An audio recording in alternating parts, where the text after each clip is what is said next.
If you love stories that teach lesson, you just found yourself a new favorite channel. Hi, I'm Reby. I stayed 4+ years with my grandma, who bore the name Nwakaego. She didn't just tell me stories, she sang them and made me fall in love with the magic of storytelling. And now I'm here to share these stories and more with you.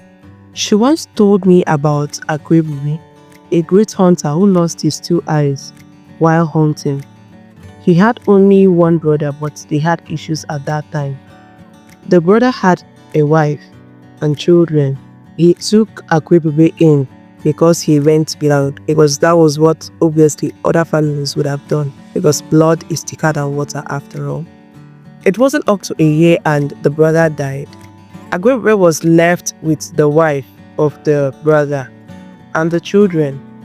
Instead of Nwakaego to look for other sources or other ways to better his life, he resorted to stealing people's fowls. And before he steals, he would go to the market and get a fowl.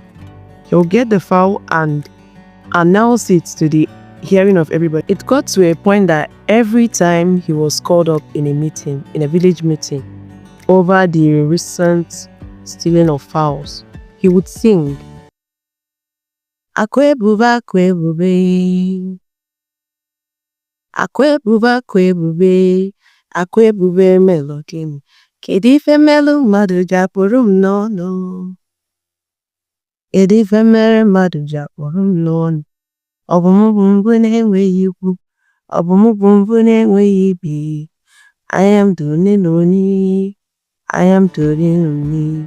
Ogbenye dị bụ mbụ adị. Igbo people here will understand more what I'm saying.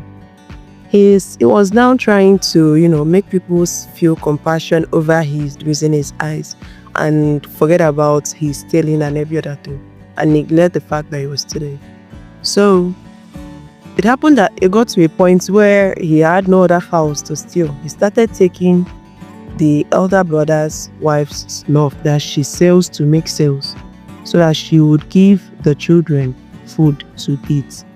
So the lady got to a point that every day she would notice her slough that she sells would be reducing. Whenever she asked Nwakaego would deny.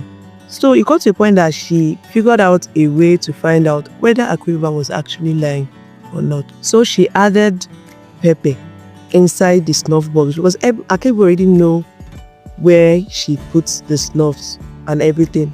So she puts pepper, dried granite pepper inside instead of the usual snuff box.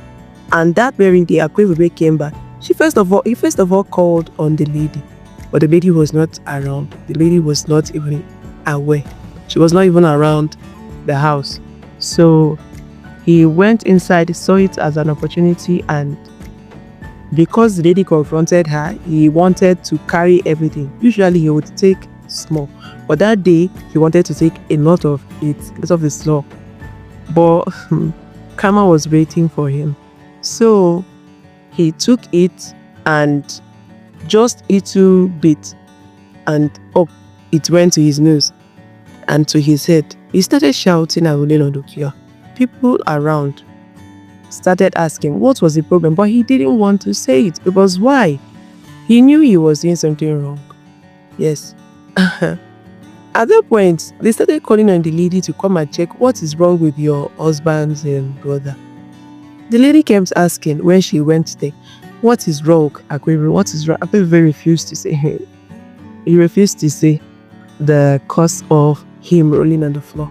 So that was how the story ended. I laughed that day. The very day she told me that story, I laughed.